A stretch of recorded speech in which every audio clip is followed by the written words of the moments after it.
Hello and welcome to BioRules video lessons. Today we are going to be talking about two nutrient cycles, nitrogen and potassium. So let's first talk about nitrogen. Nitrogen is an element very abundant in our planet. 78% of our atmosphere is nitrogen gas. It's the most abundant gas in our atmosphere. Hey, so that's good. Now we have it all around us. Every time we inhale, we get 78% of nitrogen. Not so quickly. Plants or animals don't manage to get nitrogen gas into their bodies to transform into biochemical nutrients. And that's a shame, because plants and animals, they need biochemical nitrogen in the form of amino acids, like with what you have here, or in the form of nucleic acids and a few other forms. So nitrogen is all around us. Plants and animals, they need it, but they don't manage to get it. So what are we going to be doing? Good thing is that there are two groups of bacteria. One is called Rhizobium, which is a mutualistic bacteria that live in some nodules in roots of some plants, like this here, and Azotobacter, which is a free-living bacteria in the soil that are capable of transforming N2 from the atmosphere into ammonium, or ammonia, a chemical that then can be transformed in the soil to be used by plants. Hey, very good. So how is this thing going to be working? Let's show you then the nitrogen cycle. This will be easier. Nitrogen gas in the atmosphere. There we have free-living Azotobacter. So that's one of the bacteria that's going to be transforming nitrogen gas into ammonia, a compound that can be used. Mutualistic Rhizobium. And also there's a third way, which is lightning, that produces a little bit of ammonia, and industrial ammonia. So we can actually in our industries, we can spend a fair amount of energy to transform nitrogen gas into ammonia. So there are ways for you to be doing this. In the living systems, we depend on the Rhizobium and Azotobacter. What do? They transform nitrogen gas into ammonia, NH3. This nitrogen, in the way of ammonia, still cannot be used by plants or animals to put into their body. So this here needs to be transformed by a nitrifying bacteria that's going to be transforming ammonia into nitrates, NO2-. And nitrates still cannot be used. So there's another group of bacteria called nitrifying bacteria that are going to be transforming nitrates into nitrates. Oh, nitrates, NO3-. This is the nitrogen that can be taken by plants. So plants are going to be absorbing nitrates and transforming that into plant protein or other chemicals like nucleic acids. And then the animals eat plants and they get protein and other biochemical nitrogen to put into their bodies. That's the way that we do things. When animals die or plants die, or when they excrete, for example by urination, they release nitrogen compounds to put the excess nitrogen out of the body. Now, we humans, we put most of our nitrogen out by urea. Some animals put ammonia, some animals put uric acid. But no matter what, these chemicals that are put out by animals in excretion or by dead plants, dead animals, dead anything, goes through a process of ammonification, becomes ammonia again, and gets in the cycle back again to become nitrates and then nitrates to be used again by plants. This, however, there is another bacteria here, this is quite important, that causes denitrification. We'll see the names of these bacteria in a while. This bacteria is capable of transforming nitrates, that is useful for plants, into nitrogen gas. So basically that bacteria over there kidnaps nitrogen that could be useful by plants and throw it away back into nitrogen gas. And then nitrogen gets a certain equilibrium. Let me show you here a cycle. The most important ones for you to remember the name is Rhizobium and Azotobacter. Those are two bacteria that transform nitrogen gas into ammonia. There's another group of bacteria that's over there, Pseudomonas denitrificans. This name is fairly important because this is the one that steals nitrates from the soil and throw it back into the atmosphere. And there's a third group of bacteria, the Nitrobacter, transforms nitrates into nitrates, and the Nitrosomonas that transforms the ammonia into nitrates. Those are not very important. I've seen In some exams they're asking about those guys there, but they're not the most important ones. The most important ones here are those two, followed by in a distant place by the robber Pseudomonas denitrificans. Okay, so here we have another diagram showing the nitrogen cycle, where we have now the nitrogen fixing bacteria transforming nitrogen into ammonia into the legume roots. This is the rhizobiums. Here, the free living ones that transform into ammonia in the soil, the azotobacter. These guys here, they make ammonia, so then you have the nitrification that makes nitrates, then you have another nitrifying bacteria that makes nitrates, and the nitrates that can be assimilated by plants, that can transfer to the animals, that can throw it back in when they urinate or when they die, into the soil. Decompose can also use it and put it back over there. Okay, and there is the Pseudomonas that transforms nitrates back into nitrogen gas over there. In this cycle, we didn't put the way that lightnings and industrialization are capable of doing this. So this here will be lightning and industries that can do this kind of stuff here. Okay, so another diagram here of the nitrogen cycle for you, if you think that you need another way of looking at this here. So this is the nitrogen cycle, quite important for us. And one thing that we think, okay, we produce plants. No, the plants grow, corn, soybeans, whatever, no, carrots, beetroots. The plants grow over there. And then the farmer gets these crops, they take it away to the cities, and we eat. And then we take whatever we need, but the compost, the excretion, the feces, never go back to the field. So that's a problem, because the soil is continuously depleted from nitrogen that's taken away when the farmer sells the products, and then we don't put it back with our compost. At least we don't put much back with our compost. Luckily, the soil has bacteria that are capable of making ammonia to then be made into nitrates. And some plants, especially legume plants, from the family of the beans, the soybeans, and on, those plants, they have lots of rhizobiums associated with them. So crops rotation is a very smart solution for losing nitrogen from the soil when we have crops. Basically, what farmers do is to plant something that's going to be getting nitrogen from the air, like legumes, soybeans, for example, or beans, or something like that, and it's going to be getting rhizobiums that will get nitrogen from the air, put it in there, used by these plants, but usually there's an accident. And then the next time we plant something that's going to be using that nitrogen, then we put something that's going to be using that nitrogen, the nitrogen reduces, and then you rotate again for something that's going to be putting nitrogen into the system back again. So this is the idea of making crops rotation. Okay, legumes, and then you alternate with something else that consumes lots of nitrogen, and then you go back to the legumes that's going to be getting nitrogen with the rhizobiums into the soil.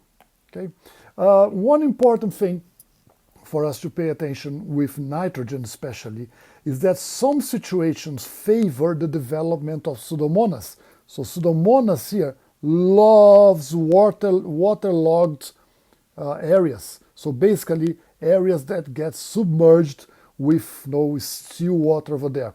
Oxygen drops, and then these bacteria, they love it, and they grow, and then you have lots of Pseudomonas stealing nitrogen from the soil. A result is that the soil gets poor in nitrogen. So if you don't want the soil to become poor, it's good to avoid waterlogging. Some areas are naturally waterlogged, some areas naturally have low nitrogen in the soil. Plants have evolved to solve that problem by becoming carnivores. Carnivore plants are plants that eat animals. Why? Do they need the energy? No, they do photosynthesis, they don't need the energy. But they do need nitrogen or maybe even some other chemicals. When these plants eat the animals, they absorb nitrogen-rich chemicals and they put into their bodies because the soil where they live don't have much nitrogen. So carnivore plants are there eating animals to be able to get the nitrogen, maybe a little bit of phosphate and other stuff as well, but nitrogen is an important thing for carnivore plants, and they get by killing animals. Okay? Another cycle that's quite important for the plants is the phosphorus cycle. Phosphorus cycle is a little bit more tricky than the nitrogen cycle, because the nitrogen cycle, we have plants that are capable, not plants, we have bacteria that are capable of getting nitrogen from the air and put into the soil, and then the plants manage to get the nitrates from the soil and put into their body. So there is a cycle there. So the nitrogen is usually replenished in the soil if you don't overexploit it. But phosphorus is a different game. There is no phosphorus in the atmosphere. Phosphorus comes from rocks. So when you have phosphate rocks, like these ones here, when they suffer weathering, the soil receives phosphate. But this is a very slow process. So there is phosphate in the soil from weathering, from erosion of rocks. The problem is that the phosphate is assimilated by plants, and the plants then are eaten by animals, or they are taken away to the cities for us to eat. And then the leftover, the excretion, the excrement, the feces of the animals, the leftover from food, usually we don't put it much back to go back to the soil. What happens is that there is a big runoff that leaches to the water bodies, to rivers and then to the ocean. So usually there is a continuous runaway of phosphorus, phosphates, into water bodies. So as a result, the soil is continuously getting impoverished. In a natural environment, these things, they end up balancing each other. But nowadays, with heavy, massive agriculture to feed all human beings in the planet, we are using much more phosphates from the soil than we are putting back by the composting. So as a result, the phosphate ends up in water. They are used by the water plants, they are used by the animals, and they keep cycling over there. A little bit goes back with some fish that are eaten by animals that end up leaving the excess beside the rivers. So this is an example of bears. Bear territory usually have a lot of phosphorus, lots of phosphate, because the salmons, they get into the rivers bringing phosphorus from the ocean, and the bears, they eat part of the fish, but they don't eat everything. They poo over there and the phosphorus go back. But the problem is that this cycle here in the water, it happens, but it doesn't come back very often to land. Most of it end up getting sedimented and making new phosphate rocks that will be uplifted, and then will become phosphate rocks to be eroded again and go on the cycle. But the problem is that this here takes millions of years to happen. So this cycle is not fast. And in the way that we are consuming plants in agriculture, this here is not going to happen fast enough. So as a result, we have to explode rocks to be able to grain them and to get fertilizer phosphate. The problem is that the fertilizer phosphate used in agriculture is very efficient. We can produce our foods, but the problem is that we are running out of rocks containing phosphate. So this here is the consumption in metric tons times a million. Times 10 to the power of 6, a very big number. This is the consumption that went up massively after World War I and reached numbers very, very, very high here by the end of the 20th century. And the problem is that if we keep using in this level, we are going to be running out of phosphates in something between 50 to 100 years to use as fertilizer. So, or we find ways to optimize the leftovers of our food, to do more composting, to process the sewage with our feces, to be putting back into nature, or we will need to find a way to extract phosphates from the water and make fertilizer from it. And this will be expensive, but that's something that maybe we have to do. Okay? Something that we should be able to do is to learn to read this kind of analysis of soil. This here analyzes the soil, and then you have the organic matter, and we have there something saying that you have very high, or you have medium, or you have low. And in this case here, organic matter apparently is very high. Oh, this place receives proper composting. But the nitrogen is quite low. Maybe it's a good idea to do a crops rotation. So then the legumes like beans, soybeans, whatever, put nitrogen in the soil. Or maybe you need fertilizer. Okay? Phosphorus is apparently it's in the medium to high, so maybe this farmer here need to put some artificial fertilizer there as well. And you also have here potassium, magnesium, calcium, sodium, sulfur, many chemicals, but please learn how to read the amount of nitrogen and phosphorus in the soil. Maybe potassium, okay, because this makes the NPK. NPK is the classic nitrogen, phosphorus, potassium fertilizer. Okay, so learn how to read that. That will be quite important. Okay, very good. I just told you that we get nutrients when we do the farming. The farmer cuts the crop, sells to people, and then we eat, and then we defecate it. We make our feces that goes to the sewage.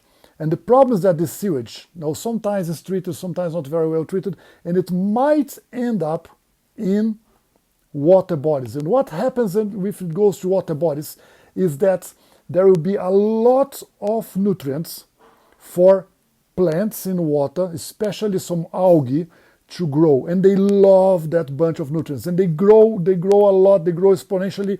They make a massive amount of algae over there. And we think this should be good. But actually, is not that good because the growth is so fast, that they tend to block light, causing a big mortality of algae that cause a very big increase in the decomposers in water. And when the decomposers start eating everything there that was left over, they put the oxygen down. And when they put the oxygen down, the water bodies get a low oxygen level. This is called, let me see here, show you the name, BOD, biological oxygen demand. So basically, they consume all the oxygen, and the fish and the aquatic living there, they end up suffering, and that's a big problem. To illustrate that, we have here a graph. Don't worry much about the question here. We're going to be doing this question later. But this is showing us what happens close to a sewage, untreated sewage, that's thrown over here. Look what happened. Nitrate goes up, and then when the nitrate goes up, oxygen tends to go down, and suspended solids and other stuff. Okay, the algae love it, they grow, okay, but then you have bacteria and other stuff. So basically, it creates a havoc, it creates a big mortality. It's something for us to be aware, and this is called eutrophication. So eutrophication is this. It's a lot of chemicals, nutrients in water, create a biological oxygen demand, that makes the water to have less oxygen on it. Just because we're talking about food and composting stuff, I brought a curiosity here. This is an interesting infographic that shows 7 times technology almost destroyed the world, and 6 of them are nuclear. We got through 6 nuclear catastrophes that almost destroyed the world. And I'm not talking here about Chernobyl and Fukushima. Chernobyl and Fukushima were small. There were other 6, usually related to war, that were a big problem. But the point is that the one that's not nuclear was biological. And in 1992, scientists created a bacteria called Klebsiella planticola to be able to digest food waste and transform that into fuel. It was an attempt of scientists to use the leftover of food waste to make something useful, to make something renewable. Hey, that's good, that was great, and it did work. It was fantastic. However, just before they started making commercial use of that, after doing the tests in laboratory, there was a scientist that decided to test this in a real condition, throwing this bacteria, in the soil where there are plants. And what they realized is that that bacteria, genetically modified, ate all the leftover food, but also ate all the plants and everything. If this bacteria had been released, we would probably all be dead by now. So we got very close. It was just because one researcher decided, let's test this in a real life condition. And he realized that this bacteria would be eating all our plants. It would be Armageddon rating, 5 rates over here. It was the biggest threat that humanity suffered ever. So if you want to know more about that, QR code here for you. Here a little questionnaire for you to see if you nailed this topic on the nitrogen cycle and the phosphate cycle. See you in another lesson. Bye bye.